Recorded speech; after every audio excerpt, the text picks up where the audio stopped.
What's up, everybody? It's Dom Universe. Now, yes, that says Chakra Yoga. I wanted to share something that helped me big time. You know, a few months ago, I was doing this little practice. I didn't tell nobody. I didn't post about it. But it helped me big time. Now I'm going to give y'all techniques and show y'all how to do this and show y'all how to get the maximum effect out of it and show y'all how to do it your own ways. Now look at this. This is for anybody who is new to chakras, who don't know anything about chakras, don't know what they mean, don't know what they are. Now, once again, for those who are new to learning about chakras, I want you to know a chakra is the energy center on the major organs in your endocrine system. Now, the chakras are energy centers that exist on the subtle level, right? They're there, though you can't physically see them, depending on how clairvoyant you are, okay? Now, let's move on here to this next slide. Now, this is an easier looking graph to show you how you can tell if your chakras are balanced, blocked, or overactive, okay? Let me scroll down a little bit. Hold on, did I get this whole thing? Let me get that for you. Look at that. All right.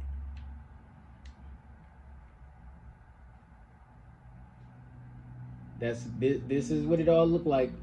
This is what it'll look like. This is somewhat how it'll manifest physically when you have underactive and blocked and overactive chakras. Now, when I say physically, how they play out physically is like when this one is underactive, you don't know how to communicate. You feel anxious. You don't know how to you sensitive to other people's energy, basically, right? And it's making you tweak. It's just like when you a person with a high vibration and you get around a person with a low vibration. One thing I noticed is people who at a low vibration or people who may got demons in them, like when you a high vibrational person, your spirit tends to tick these people off.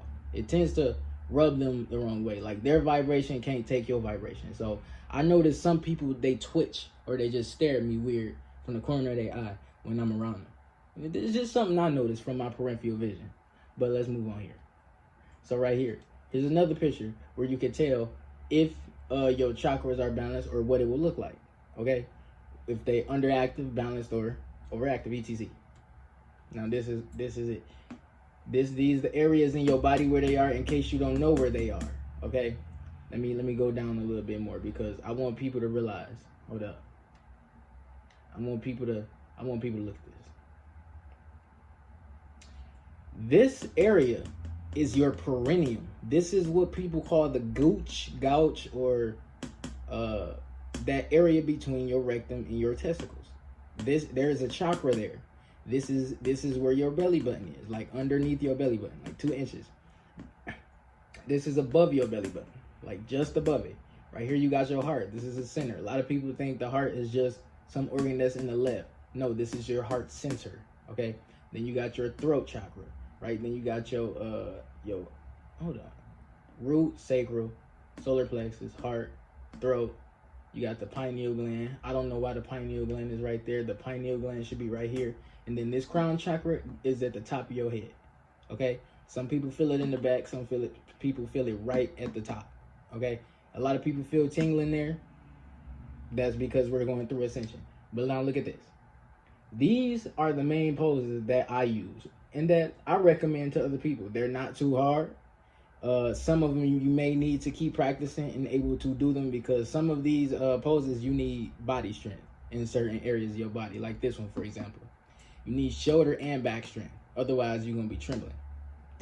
Or you ain't even going to be able to keep yourself up. You may not even be able to pull your lower body up, period.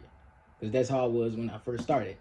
And then, or like this one right here, that one. This one was hurting at first. See, the thing about these is you got to keep on practicing in order for you to build the body strength. That's another thing about yoga. You're building body strength and you becoming more flexible, right? That way energy is able to flow throughout your whole body, not just particular certain individual areas, but your whole body, okay? Now let's move on here. These are alternative poses in case you're not able to do some of those other poses. Okay, so right here I'm gonna put a few for the root, the sacral, and the pineal gland, or the third eye. So this is the root, this one for the root, this one for the root, this one for the sacral chakra, that one for the sacral chakra. Let me tell you something about this pose. I do this pose often when I do sacral chakra yoga. When I do the sacral chakra. And when I do this make me get a vibration from all the way down here all the way to up here, and then it just go throughout my whole body. It's like that. It feel good. It's like a when you get horny, but instead you moving the energy from down here, and it's going throughout your whole body. It's going into your aura, etc. It's not sitting stagnant, just radiating. Because when it just sits stagnant and radiate, people tend to get horny and waste that energy. Okay, now let's move on. Another sacral chakra pose. See the thing about the sacral chakra, this is your sex chakra. This is your sex chakra. This is technically a sex chakra too. This is why, see, some of these poses look like you about to have sex. Okay, some of these poses look like you about to have sex. It's multiple poses for the sacral chakra that look a bit suspect, but they do a lot. Now this one is for the third eye, because the third eye got a lot of hard poses. Some of them got poses where you gotta bend your entire body, like that one right there, but without your leg bent. Like, it's kind of hard. See, that's the thing that I like about doing yoga, is I'm learning how to strengthen certain areas of my body. Okay, just like with handstands, or even with the regular lotus pose, for example. Let's say you're doing this regular lotus pose. This is actually a yoga pose as well, and people think that this is just a meditation pose. You can meditate any way, anyhow. You can meditate with your eyes open, walking. Okay, right here. That is a yoga pose as well, especially when, instead of sitting in a regular lotus pose, like, have your legs up here on your like up here against your abdomen, your lower abdomen, but sitting on top of your legs, not in the regular way. You get what I'm saying? That way it's easier for your back to be erect. Okay, now let's move on here. These are mantras you can start sentences off with when you on a certain chakra. Now for this one, I don't use the word understand. I use overstand or I know. Right? These ain't necessarily mantras. These are what these chakras represent. But you can also use these as mantras. Okay? Because remember, this one is for grounding. That is your feelings and emotions, or lower feelings and emotions. This is for striving, optimism, doing. Okay? Willpower. That is love. That is your throat chakra. This is your third eye, for seeing past the physical, seeing over the veil. Okay? This is your crown chakra. Realm of knowing, knowledge, wisdom, spirit realm, connection to source, infinite information, infinite energy. Okay, the source. Just like getting information from the source. Where did you get that information from? I got it from the source, not the middleman. Okay, now moving on. Right here is another way you can look at affirmations / mantras when doing chakra yoga. Now these are right here. I think, this is how I'm gonna put it. If they're underactive and you trying to heal them, or you got like a demon inside of them, I would say do the mantra. I'm gonna get to the mantra in just a minute. Not the quote, the beginning, not the beginning mantras, but I'm gonna get into the mantras in just a second. Now look at this. Right here, you got the root chakra. I accept all of the abundance in my life. I nourish my mind, body, and spirit. Stuff like that. You got the sacral chakra. I am creative. I forgive my past and embrace all of the positive moments of the present, right? You got the solar plexus, you got the heart, the love, the willpower, the optimism, the spontaneity. You got the creativity from the throat chakra. You got the expression from the throat chakra. You got the pineal gland. You got the crown chakra right here. These, and you can tweak these into any way based off of how and what you are experiencing in your life. Okay? Whatever you're going through, or whatever it is you're trying to get over or heal from, you can tweak these into a way where it resonate with what you're going through. So let's move on here. Right here. Boom. These are the mantras for each chakra. You got Lam, Vam, Ram, Yam, Ham, Om, and Ang.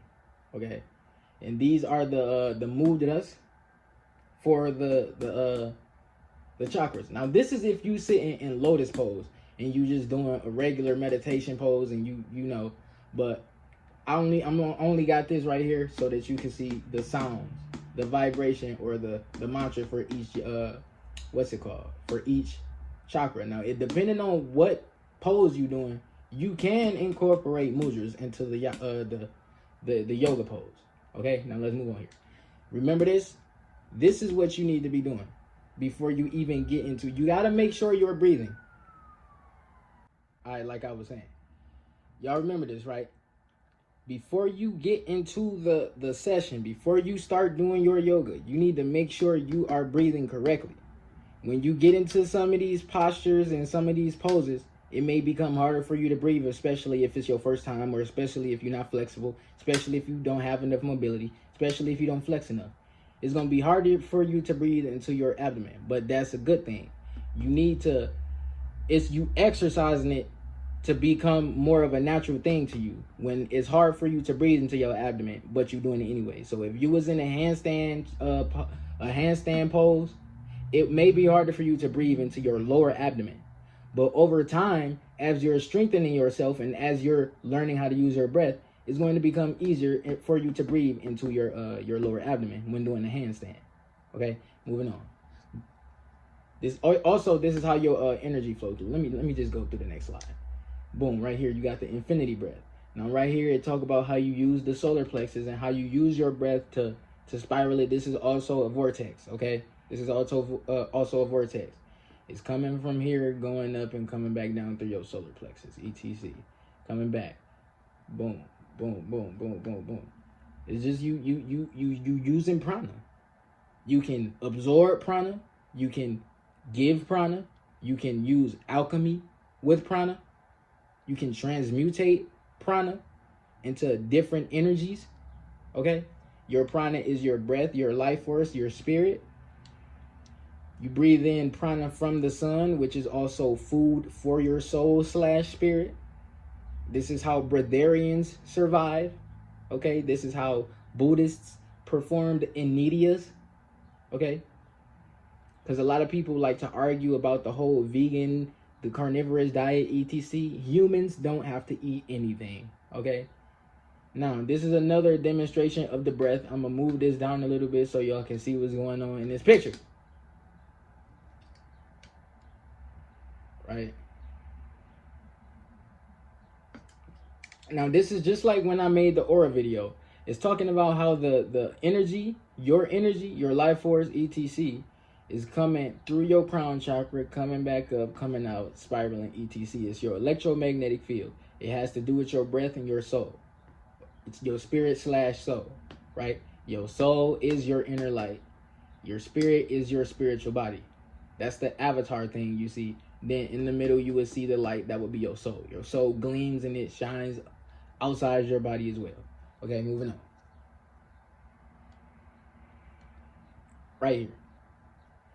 See, when you out doing this yoga, you can use symbols. You can write it on a piece of paper and have it near you. You can focus on it. You can or you can imagine it with your eyes closed. If you're doing yoga with your eyes closed, or when you're doing certain postures with your eyes closed, you can focus and envision or visualize the goddamn symbols, sigils. Now, normally I use this symbol. This is my favorite symbol. I have it on a piece of paper. I always see it regardless whether I close my eyes or not. It's always in my face, right? This is what the symbol, this is the algaes. This is the original peace symbol, right? This is my favorite symbol right here. I would recommend this to everybody, okay? It works. It works wonders. Protection, awareness of consciousness, divine guidance, draw fortune, influence, etc. Connect you to nature, blending self with nature. When I go do this, I be drawing it on a piece of paper and putting it in my pocket. I set an intention so that it works, because you don't just use no symbol if you're not setting intention. Because otherwise you just got a symbol, or if you don't know what you're doing with the symbol, you may be just opening up a portal, right, and ushering in entities. And since you're the closest other entity near, for that lower vibration entity to come to, it's gonna latch onto you, basically, right? So let's move on here. Right here, I put this so that y'all could get how the body is like a universe. Your chakras are like organs. Now, you don't necessarily have to envision your chakras like this, but you do have chakras out in these areas on your body. But just imagine your 7, for example, and then these 2 up here. Imagine your regular major 7 chakras: root chakra, sacral chakra, solar plexus, heart, throat, pineal gland, and then the crown chakra. This is the universal. This is the universe God. I told y'all the universe is a God we're inside of. The planets are her chakras. Okay, they're her organs. Just like how you have a body, your body is like a universe. You have organs that's connected to the planets. They're ruled by the planets. And I'm about to show y'all that in the next slide. But just imagine, this being right here that you see, this is the universe. This is a reflection of you. You are a reflection of the Creator. Okay? Then you got your organs inside of you. You got the masculine, you got the galactic masculine, galactic feminine. Then you got the crown chakra of the God. You have these same chakras inside of you. They may not be physical planets, but they're planets to the cells inside your body. Moving on. I'm going to show y'all exactly what I'll be talking about. Hold up. Nope, it ain't. It's right here. This right here. Right here. See how I be saying your lowest chakra is ruled by Earth, is associated with Earth, and you use it to connect to Earth. There's the Earth star as well. You got your feet chakras.